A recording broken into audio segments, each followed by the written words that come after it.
Hari ini kita masih melanjutkan pembahasan kita tentang setan-setan. Karena saudara yang kasih dalam Tuhan, musuh kita cuma satu dan nyebelin, saudara, namanya setan. Dan saya masih bersama dengan rekan saya, seorang hamba Tuhan yang luar biasa, namanya Pendeta Daud Tony, seorang hebat yang dipilih Tuhan dengan cara yang luar biasa. Dari tadinya dalam tanda petik hebat urusan setan, tetapi sekarang dalam tanda petik diubahkan Tuhan hebat untuk hal-hal yang sungguh-sungguh hebat. Nah, Pak Daud, selamat datang kembali di vlog pribadi saya untuk membahas tentang setan-setan nih Pak Daud. Nah, secara khusus kan banyak orang hari-hari ini belajar ilmu matematika, ilmu fisika, ilmu kimia, ilmu geografi, ya kan? Dan kemudian bilang, oh orang berilmu. Nah, Pak Daud belajarnya ilmu lain kan, ilmu hitam. Nah, coba bagi dulu bersama dengan pemirsa. Saya sebelum bertobat belajar ilmu hitam itu berbagai jenis. Pertama, ilmu penyetop jantung. Oh, nah itu ilmu paling berbahaya. Agak berbau teknologi sedikit ini. Ilmu agak modern sedikit ini. Iya, itu dengan kekuatan telepati, kekuatan pikiran. Dan itu bisa mengendalikan jantung stop. Maksimal korbannya hidup hanya 5 menit. Selesai. Ini santet. Jenis santet tapi yang tingkat tertinggi. Saya diajari ini sama nenek saya, setan kober. Ilmu penyetop jantung. Nah, yang kedua adalah waktu itu saya belajar ilmu hitam, yaitu ilmu santet yang memasukkan benda dalam tubuh. Itu jenis kayak paku, jarum, pines, boneka bisa masuk dalam perut atau tubuh seseorang. Dan itu secara kedokteran kalau di ronsen pasti ada. Kelihatan semua. Nah, setelah itu yang ketiga adalah santet hidup. Jadi ada santet mati, ada santet hidup.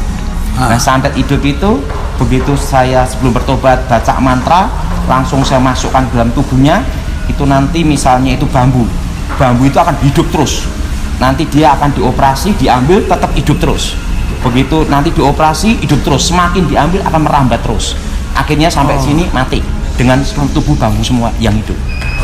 Nah, itu biasanya bambu atau bisa juga kayak benang, tergantung yang kekuatan yang bisa untuk masuk itu sedahsyat mana. Nah, itu ilmu hitam yang jenis ketiga saya pelajari. Nah, jenis yang keempat yang saya pelajari dulu adalah ilmu pencabut roh, ilmu roh gosukmo. Jadi roh itu keluar masuk tubuh, mengambil nyawa seseorang, setelah itu masuk kembali.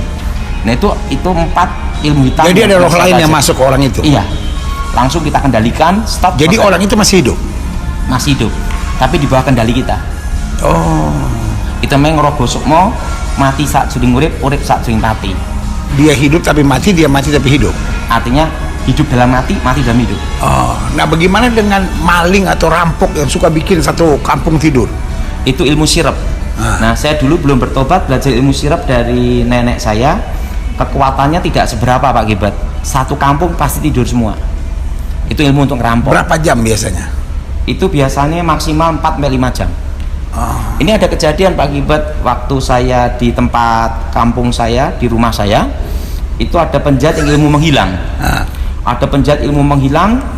Nah, itu dikepung sama polisi sampai 2 jam tidak bisa ketemu. Akhirnya saya datang, karena itu kejadiannya itu di depan kandang ayam saya, depan rumah saya. Jadi yang bisa nangkap orang punya ilmu menghilang, bekas orang hilang juga. Saya kebetulan sebelum bertobat belajar ilmu menghilang usia 9 tahun Pak Gibat.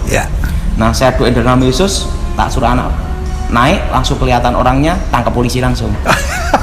Itu kejadian di kampung tuh, satu kampung lihat semua. Nah, jadi itu banyak yang tahu saya nangkap penjahat yang punya ilmu menghilang, tapi tetap polisi yang nangkap, saya hanya ngilangi ilmunya. Nah, sekarang bagaimana lepas ilmu-ilmu itu? Dengan nama Yesus dan kuasa darah Yesus. Tapi ada banyak orang yang bilang, kan ilmu-ilmu ini menguntungkan kita. Setan itu tidak pernah memberi manusia gratis, ada harga yang harus dibayar.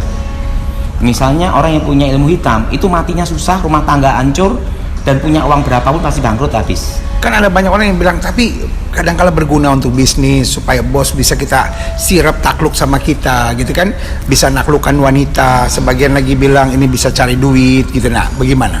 Setan itu hanya memberi itu sesaat, kelihatannya itu nikmat, dosa itu kelihatan nikmat sementara. Setelah itu membuat lingkaran setan, menghancurkan seumur hidup. Nah, seperti pakai ilmu guna-guna untuk perempuan, itu hanya sesaat. Tapi setelah itu rumah tangganya hancur, anak cucunya hancur semua, sampai dia mati pun keluarganya hancur. Kan sekarang ada banyak yang belajar hipnotis, katanya untuk kesehatan lah, untuk ketenangan, bisa buat berhenti merokok, berhenti narkoba, operasi jadi nggak sakit, bagaimana? Jenis hipnotis itu adalah mengendalikan alam bawah sadar seseorang. Itu kalau nggak kuat keterusan gila Pak Gilbert. Nah, dan yang kedua, hipnotis itu nanti membuat orang kalau hidup dalam halusinasi terus. Nah, kita ini kan hidup masih nginjek tanah, bukan halusinasi Pak Gilbert. Iya. Nah, orang yang belajar hipnotis itu akan hidup seperti orang ke alam halusinasi terus. Nah, iya, hidup di alam khayal namanya. Karena itu menciptakan alam bawah sadar dalam satu titik gitu loh. Nah, lalu menurut Pak Daud bagaimana kalau yoga? Yoga kan katanya bisa mengosongkan diri, lalu dapat ketenangan, damai surgawi yang seperti nggak pernah dibayangkan. Kalau kita menurut saya sebagai orang Kristen tidak boleh. Iya. Karena itu latar belakangnya adalah kan bukan kekristenan. Iya. Saran saya tidak boleh. Jadi menurut Pak Daud yoga juga berhubungan dengan kuasa gelap. Ya. Wah, saudaraku yang kasih dalam Tuhan, hari ini saya percaya kita dapat sebuah pelajaran yang sangat indah. Pertama-tama kita tahu bahwa setan itu nggak pernah kerja gratis. Jadi kalau sudah merasa bahwa wah saya dapat ilmu ini, ilmu kebal lah, ilmu hipnotis lah, lalu dapat kekuatan dan damai dari yoga lah, semuanya itu hanya tipuan-tipuan. Tadi dijelaskan hidupnya akan menderita, hidupnya akan sengsara, nggak akan pernah tenang dalam hidup, matinya sengsara, dan yang paling penting hati-hati, rumah tangga akan hancur. Saudaraku yang kasih dalam Tuhan, tidak ada yang lebih indah daripada hidup dekat dengan Tuhan. Nah, Pak Daud bagaimana hidup dekat dengan Tuhan? Hidup saya tenang dan damai. Selama saya hidup Pak Gilbert, manusia yang tidak bisa saya bunuh hanya satu orang, yaitu Pak Gilbert sendiri. Saudara yang kasih dalam Tuhan, kalau kita dekat dengan Tuhan, kita dapat damai, kita dapat tenang, kita dapat kepastian, dan bonus yang paling utama, kita dapat sorga.